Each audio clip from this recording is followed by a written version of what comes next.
आराम किया था। पंचवटी से कुछ किलोमीटर की दूरी पर जंगल में वो जगह है जहां पर भगवान राम ने जटायु का अंतिम संस्कार किया था। यहीं पर श्री राम ने जटायु के तर्पण के लिए बाण मारकर धरती से जल निकाला था, जिसे सर्व तीर्थ कुंड कहा जाता है।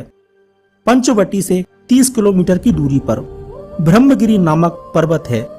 इसी पर्वत से गोदावरी नदी का उद्गम स्थान माना जाता है। गोदावरी पूजनीय और पवित्र नदी मानी गई है। नंबर 8, रामायण में विशालकाय हाथी। वाल्मीकि रामायण में सुंदरकांड में कहा गया है कि लंका में प्रवेश करने पर हनुमान जी ने रावण के महलों की रक्षा करते हुए 4 दांत वाले हाथियों को देखा था। ये हाथी लंबे और शक्तिशाली थे। ये लंका को आक्रमणकारियों से बचाने के लिए प्रशिक्षित किए गए थे।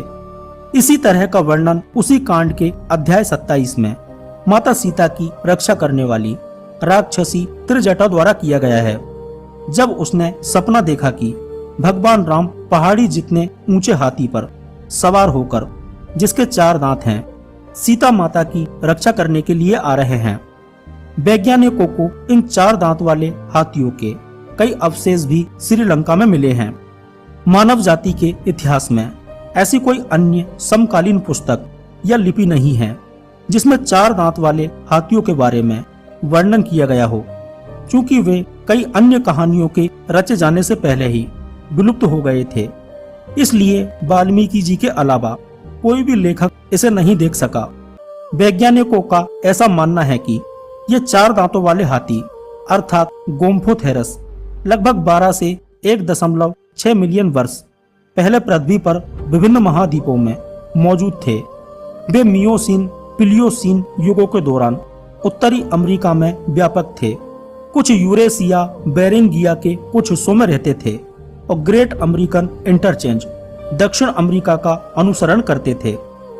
लगभग 5 मिलियन वर्ष पहले शुरू होकर उन्हें धीरे धीरे आधुनिक हाथियों के द्वारा प्रतिस्थापित किया गया था, लेकिन कई जगहों पर यह विलुप्त नहीं हुए थे।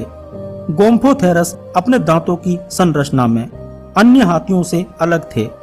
विशेषकर इनके चबाने वाले दांतों की बनावट में बहुत अंतर था।